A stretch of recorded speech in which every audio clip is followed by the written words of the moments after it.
Voy a hablar en castellano.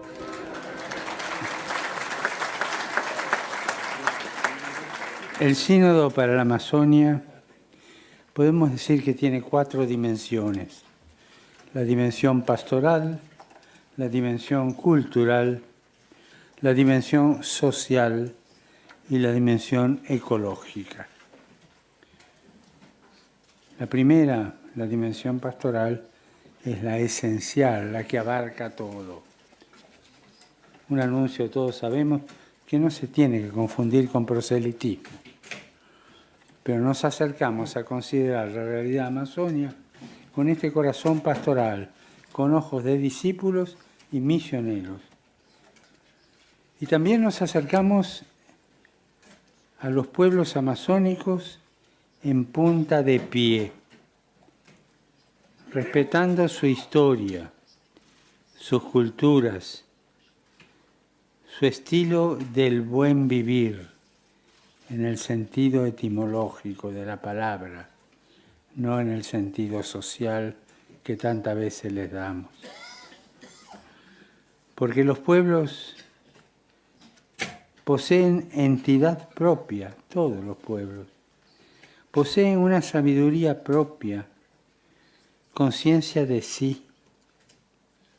Los pueblos tienen un sentir, una manera de ver la realidad, una historia, una hermenéutica, y tienden a ser protagonistas de su propia historia con estas cosas, con estas cualidades. Y nos acercamos ajenos a colonizaciones ideológicas que destruyen o reducen la idiosincrasia de los pueblos. Hoy es tan común esto de las colonizaciones ideológicas. Y nos acercamos sin el afán empresarial de hacerles programas preconfeccionados, de disciplinar, entre comillas, a los pueblos amazónicos. Eso no. Ese afán de domesticar los pueblos originarios. Cuando la Iglesia se olvidó de esto, de cómo tiene que acercarse a un pueblo, no se enculturizó. Incluso llegó a menospreciar a ciertos pueblos.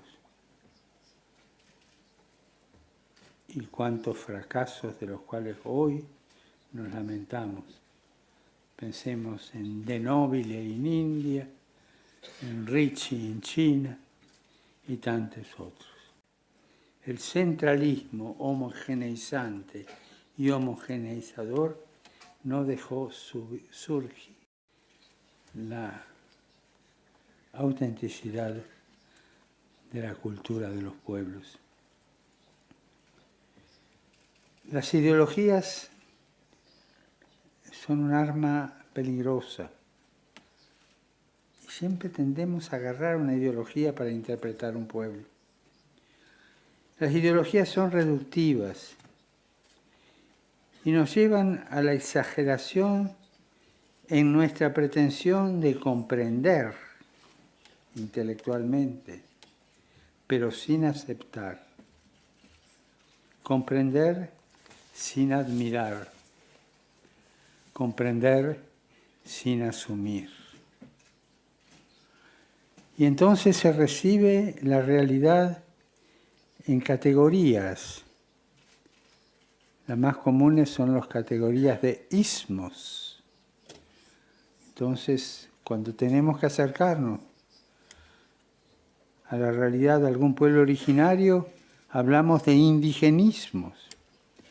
Y cuando queremos darle alguna pista de salida a su vivir mejor, no le preguntamos. Hablamos de desarrollismo.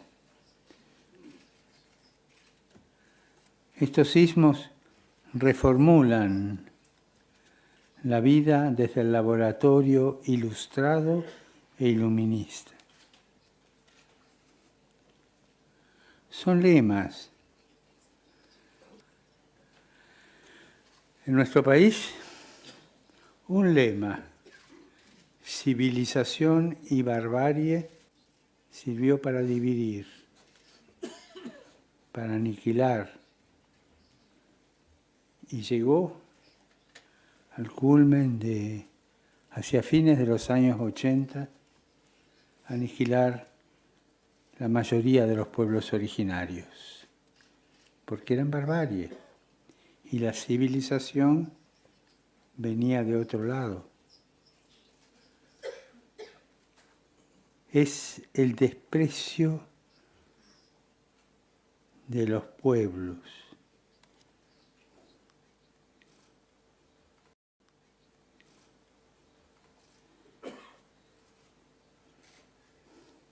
Y eso, voy a mi experiencia de mi tierra, eso civilización y barbarie que sirvió para aniquilar pueblos, todavía sigue en mi patria,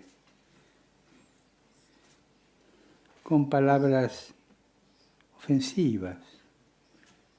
Y entonces se habla de civilización de segundo grado, los que vienen de la barbarie, y hoy son los bolitas, los paraguayos, los paraguas, los cabecitas negras, siempre ese alejarnos de la realidad de un pueblo, calificándolo y poniendo distancia. Esa es la experiencia de mi país.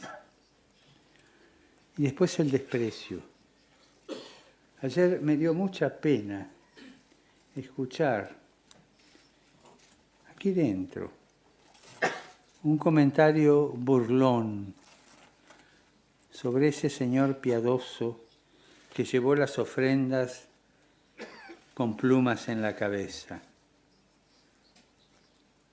Decime, ¿qué diferencia hay entre llevar plumas en la cabeza y el tricornio que usan algunos oficiales de nuestro dicasterio?